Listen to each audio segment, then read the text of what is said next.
जय हिंद दोस्तों, मैं नवीन शर्मा आप सभी का स्वागत करता हूं। आशा करता हूं आप सब एकदम अच्छे हैं, एकदम बेहतरीन हैं। एक बार सारे प्यारे दोस्त एक जोश के साथ में बताएंगे कि आप सब कैसे हैं। उम्मीद करेंगे कि बेहतरीन होंगे, शानदार होंगे। और दोस्त, वो घड़ी अब आ चुकी है जिसमें आपका जो जज्बा, जो जोश था, जो तुमने बरकरार रखा हुआ था वर्षों से, वो एक मौका तुमको पहले मिल चुका था, फिर से वो मौका मिला है साथी। तो फिर से उसी ऊर्जा को एक साथ भंडारित करके, इकट्ठा करके हम फिर से फतेह करेंगे और आप फिर से अपनी परीक्षा को बहुत शानदार तरीके से दे के आएंगे, ये उम्मीद मैं आपसे करता हूं। और हमेशा इस आरडब्ल्यूए परिवार को, जिसका हिस्सा आप लोग भी हैं, हमेशा यही आशाएं आपसे रहेंगी। आज भी, कल भी और आने वाले कल में भी यही आशाएं आपसे रहेंगी कि आप मेहनत के दम पर अपना भविष्य बनाएंगे।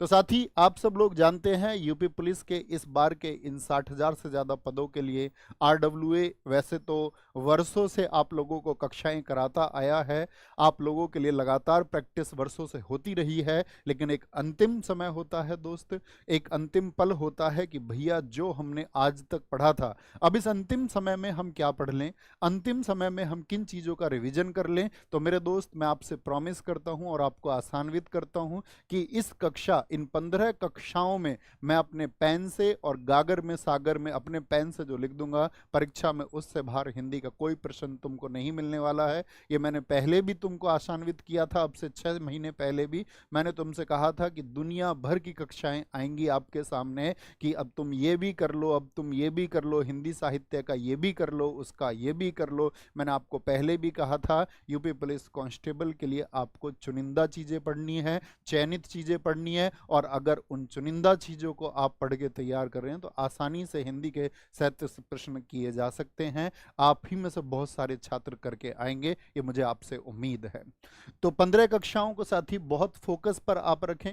बहुत ऐसी चीज़ें हम बहुत आसान भी और जो एकदम से रिलेवेंट हैं, मॉडरेट चीज़ें भी हो सकती हैं, ऐसी चीज़ें भी हो सकती हैं कि ये प्रश्न परीक्षा में पूछा जा सकता है, उस सबको हम कवर कर लेंगे। किस तरह से हम कवर करने वाले हैं तो वो मैं आपको बता दूं दोस्त। उससे पहले आप जान लें कि ये हमारे प्रैक्टिस सेट की टाइमिंग है जो आप लोगों को अंतिम समय में हमारी टीम करवाने वाली है। तो एक बार आप इसका स्क्रीनशॉट ले लें। हिंदी 1 बजे हर रोज होगी, कोई सैटरडे की छुट्टी नहीं है, कोई संडे की छुट्टी नहीं है। यूपी जी के 2 बजे, जीएस आपका 3 बजे 2 घंटे की क्लास होगी, आज भी होगी। मैथ्स 5 बजे साथी आपका, और मानसिक अभिरुचि 6 बजे शाम को, नॉन वर्बल रीजनिंग 7:30 बजे, और 8:30 बजे से वर्बल रीजनिंग होगी। अब बात करते हैं हिंदी के इस सिलेबस का साथी।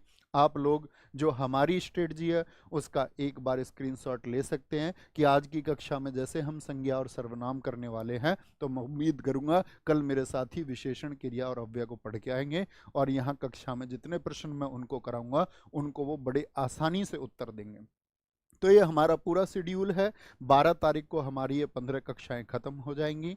तो एकदम से चिंता नहीं करनी। एक बार कमेंट सेक्शन में लिख दो, भैया वी आर रेडी। इस कक्षा में लिखे गए एक एक शब्द पर हम फोकस करेंगे, उसके अतिरिक्त हमको कुछ पढ़ने की जरूरत नहीं है। ये वादा आप हमसे कर रहे हैं और हम आपके दिखाए हुए इस मार्ग पर चलने के लिए तैयार हैं। तो दोस्त, मैं तुमसे कहूँगा, हाँ बिल्कुल तैयार हो जाइए। तो शुरू करेंगे आज की इस कक्षा को। एक बार थम्स अप कर देंगे क्लास शुरू करने से पहले कि भैया बहुत ध्यान से हम प्रश्नों को पढ़ेंगे, उतने ही ध्यान से उत्तर देंगे जैसे परीक्षा हॉल में देते हैं। प्रश्न को बहुत ध्यान से पढ़ना है, चारों विकल्पों पर विचार करना है और फिर आगे बढ़ना है। ठीक है, तो शुरू करते हैं। पहला प्रश्न आज का आपके सामने है। प्रश्न कहता है आपसे कि व्यक्ति, वस्तु या स्थान के नाम को क्या कहते हैं। कोई भी व्यक्ति है, व्यक्ति आप भी हो सकते हैं, मैं भी हो सकता हूं, लेकिन उसने पूछा व्यक्ति का नाम। नाम जैसे हम ले लेते हैं कोई, एक नाम है आकाश। फिर उसने पूछा व्यक्ति के बाद में वस्तु। वस्तु साथी कोई भी हो सकती है, जैसे वस्तु के लिए मैं ले लेता हूं जिससे मैं लिख रहा हूं, कलम। ठीक है। और स्थान दोस्त, जहां से आपकी कक्षाएं चल रही हैं, इस जगह का नाम है ग्रेटर नोएडा। ठीक है, ग्रेटर नोएडा। तो ये स्थान हो गया। अब आप भी कहीं से कक्षा कर ले रहे होंगे, वो लखनऊ हो सकता है, वो बुलंदशहर हो सकता है दोस्त, गौतम बुद्ध नगर हो सकता है, वो आपका प्रयागराज हो सकता है, कोई भी स्थान का नाम है। तो इन नामों को हम क्या कहेंगे।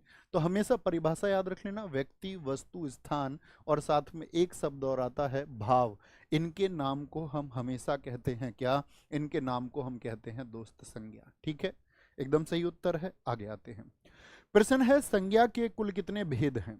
आपसे परीक्षा में प्रश्न पूछा जाएगा और इसकी कई भाषा हो सकती हैं, कई तरह से इस प्रश्न को पूछता है, वो सारी चीजें मैं आपको बताने वाला हूं। संज्ञा के कुल कितने भेद होते हैं, इस तरह से प्रश्न पूछा जाएगा तो हम कहेंगे 5। ठीक है, पहला उत्तर ये। आपसे पूछ ले आधुनिक हिंदी में संज्ञा के कितने भेद हैं। आधुनिक हिंदी में संज्ञा के कितने भेद हैं। तो आधुनिक हिंदी में दोस्त कितने भेद हैं, तो आप कहेंगे आधुनिक हिंदी में भैया हम 3 भेद कहेंगे सिर्फ। 3 कौन कौन से, व्यक्तिवाचक, जातिवाचक और आपका भाववाचक। द्रव्यवाचक और समूहवाचक को जातिवाचक का ही हिस्सा माना जाता है, किसमें, आधुनिक हिंदी में। ठीक है, तो सिर्फ इसमें 3 कौन से आएंगे, एक तो आपका व्यक्तिवाचक संज्ञा होगी, ठीक है, व्यक्तिवाचक संज्ञा होगी। एक दोस्त आपका जातिवाचक संज्ञा होगी, जातिवाचक संज्ञा होती है। और तीसरी होती है आपकी क्या, भाववाचक संज्ञा। ठीक है, आपसे प्रश्न पूछ लेगा प्राचीन हिंदी में कितने भेद होते हैं संज्ञा के, या प्राचीन हिंदी के अनुसार पूछे तो प्राचीन हिंदी के अनुसार भी आपको 5 कहना है। तो ये 5 और 3 का चक्कर तो भैया स्पष्ट हो गया। लेकिन एक प्रश्न आता है साथी आपका, यथार्थ रूप से संज्ञा के कितने भेद होते हैं, तब उत्तर क्या देंगे। यथार्थ रूप से, वास्तव में पूछ रहा है, वास्तव में संज्ञा के कितने भेद होते हैं, यथार्थ रूप से संज्ञा के भेद कितने होते हैं, बताएंगे एक बार। तो यथार्थ रूप से संज्ञा के भेद सिर्फ और सिर्फ 2 होते हैं दोस्त, ये याद रख लेना। यथार्थ पूछे 2, प्राचीन पूछे 5 होंगे। कौन कौन से, व्यक्तिवाचक, जातिवाचक, अभी 5 बताने वाला हूं। उनकी पहचान कैसे परीक्षा में आप करें वो भी बताने वाला हूं। यथार्थ में साथी सिर्फ 2 भेद होते हैं, एक तो यथार्थवाचक, यानी वो सभी संज्ञाएं जो आपको दिखती हैं, जैसे व्यक्तिवाचक संज्ञाओं के जितने भी उदाहरण हुए वो सब आपको दिखते हैं। एक दूसरा साथी ऐसी संज्ञाएं होती हैं जो अदृश्य होती हैं, उनको बोलते हैं भाववाचक। तो यथार्थ रूप से सिर्फ ये 2 होते हैं। आधुनिक रूप से मैं आपको बता चुका, प्राचीन हिंदी पर डिस्कस कर लेते हैं। सिर्फ 1 शॉट से पूरी संज्ञा को आप उत्तर दे सकते हैं, वो 1 शॉट है साथी। कौन कौन से 5 भेद होते हैं संज्ञा के, तो संज्ञा के भेद आप कहेंगे भैया हम जानते हैं कि 5 भेद होते हैं, उनके उत्तर कैसे दें, अक्सर परीक्षा में प्रश्न पूछा जाता है। जैसे व्यक्तिवाचक संज्ञा, अब मैं आपको किताबी परिभाषा नहीं बताऊंगा, ये मेरी अपनी परिभाषा है दोस्त, उसको समझना। व्यक्तिवाचक संज्ञा कौन सी होती हैं, अगर हम आपका हिंदी की परिभाषा के अनुसार जाएं तो अभी बताया, जो किसी व्यक्ति, वस्तु या स्थान का बोध कराएं, उनके नाम का बोध कराएं, ये तो होती हैं व्यक्तिवाचक। मैं कहूँगा व्यक्तिवाचक संज्ञा आप अपनी कॉपी पर लिखिए पेन लेकर के, जिसके जैसा कोई ना हो, मतलब वो दुनिया में अकेली होती है। अब आप ऐसी चीजें लिखिए जो दुनिया में अकेली होती हों, जैसे मैं बोल दूं गांधी जी, गांधी जी की बात कर रहे हैं तो महात्मा गांधी जी की बात कर रहे हैं, क्या है, दुनिया में अकेले हैं। मैं किसी के नाम की बात करूं, राम, किसी स्थान के बात करूं मैं आपसे, जैसे स्थान कोई भी हो सकता है, लखनऊ हम लिख सकते हैं, आगरा हम लिख सकते हैं, ठीक है, लखनऊ हो गया। कोई स्थान, जैसे हम किसी पर्वत का नाम दे रहे हो, हिमालय, मैं बात करूं माउंट एवरेस्ट की, किसकी, माउंट एवरेस्ट। मैं बात कर लूं साथी केटू की, मैं बात कर लूं किसी नदी नर्मदा की, मैं बात कर लूं किसी झरने कुंचिकल की। तो जिसको हमने नाम दे दिया और ये दुनिया में अकेला होता है, ऐसा तो नहीं है नर्मदा 2 हो, नर्मदा के जैसी और नहीं, नर्मदा अपने आप में विशेष है। तो एक परिभाषा तो ये हुई। तो आप क्या बोलेंगे भैया, जो जो छोटी सी मेरी परिभाषा लिखना कहीं किनारे पर, पेपर में मत लिख देना, कहीं लिखित परीक्षा में लिख के आ जाओ। लिखना जो दुनिया में अकेली हो, दुनिया में अकेली हो, वो कैसी संज्ञा होती है। अभी इसकी मदद से हमको प्रश्नों के उत्तर देने हैं। जी भैया, वो व्यक्तिवाचक संज्ञा होती है। अब हम बात करते हैं दूसरी कौन सी होती है, जातिवाचक संज्ञा। जातिवाचक संज्ञा परिभाषा है जो एक जाति का बोध कराए, लेकिन मेरी परिभाषा क्या है आप लोगों के लिए, परिभाषा है जिसके जैसे और हों, जिसके जैसे और भी होते हों। तो आप सोचिए उन चीजों को, जिसके जैसे और भी हों, जिसके जैसे और भी हों, वो सब क्या है, वो आपका जातिवाचक है। जैसे कि हम बात करेंगे आपसे, आप कहेंगे भैया कुत्ते के जैसे और कुत्ते होते हैं कि नहीं, जी हाँ, कुत्ता ये क्या हो गया, जातिवाचक हो गया। शेर के जैसे और शेर होते हैं, एक शेर एक जाति को दर्शा रहा है। अध्यापक एक जाति को दर्शा रहा है साथी, ठीक है। वकील शब्द एक जाति को दर्शा रहा है दोस्त। आम के जैसे और आम, जी भैया, ये एक जाति को दर्शा रहा है, किसको, जाति को दर्शा रहा है। गाय के जैसी और गाय, जी हाँ, पर्वत के जैसे और पर्वत, जी भैया। नदी के जैसी और नदी, जी भैया होती है। तो जिसके जैसे और हो वो जातिवाचक है, इस बात में कोई दिक्कत। तीसरी आती है संज्ञा हमारी साथी भाववाचक। आप आराम से देखना, जिसके जैसे और हों, अपना कोई लॉजिक लगाने की आवश्यकता नहीं है, बस इसको सीखिए, अभी सीख जाएंगे जो जिनके लिए ये नया हो। भाववाचक संज्ञा क्या होती है साथी? भाववाचक संज्ञा होती है जो किसी भाव को, अदृश्य भाव को दर्शाती है। अब अदृश्य भाव आप कहेंगे तो हम इसके लिए क्या परिभाषा बनाते हैं? जिसको प्लेट में ना परोसा जा सके। आप कभी भी कंफ्यूज हो, बस मेरी एक परिभाषा याद रख लेना, जिसको प्लेट में नहीं परोस सकते, वो भाववाचक संज्ञा है। जैसे हम बात करें अच्छाई, मैं आपसे बोलूं अच्छाई को प्लेट में रख के दिखा दो, तो आप क्या बोलेंगे? ओहो भैया, ये तो जातिवाचक संज्ञा नहीं होके क्या होगी? भाववाचक संज्ञा, क्योंकि प्लेट में नहीं परोस सकते। बात समझे मेरी? मैं आपसे बोलूं क्रोध, क्या प्लेट में परोस सकते हो? यस और नो में आंसर करके बताओ एक बार। ईमानदारी को प्लेट में परोस सकते हैं क्या? बुढ़ापे को प्लेट में, आप शरीर को तो पेश कर सकते हैं, व्यक्ति को पेश कर सकते हैं, लेकिन बुढ़ापे को नहीं पेश कर सकते। बात समझे? यस और नो में एक बार आंसर चाहिए सबके। बात समझ में आई तो बोलेंगे भैया यस। तो भाववाचक संज्ञा कौन से होती हैं? जो अदृश्य संज्ञाएं होती हैं, बस छोटा सा शब्द। अब क्या क्या हो सकते हैं, एक एक उदाहरण आपकी तरफ से चाहूंगा। जैसे फलों की मिठास होती है, मिठास होती है। किसी की अच्छाई होती है, ठीक है। किसी की बुराई होती है, बुराई होती है, ठीक है। प्रेम होता है, प्रेम, प्यार जिसको हम कहते हैं। थकावट दिखती है क्या? मैं बहुत थका हुआ हूं, मैं कहूं थकावट को पेश कर दो, तो पेश नहीं कर सकते। बात समझ में आई? कोई दिक्कत, कोई परेशानी?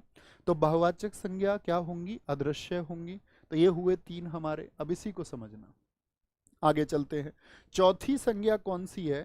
तो ये तीन तो वो हैं जो कहती हैं आपका आधुनिक संज्ञा के भेद।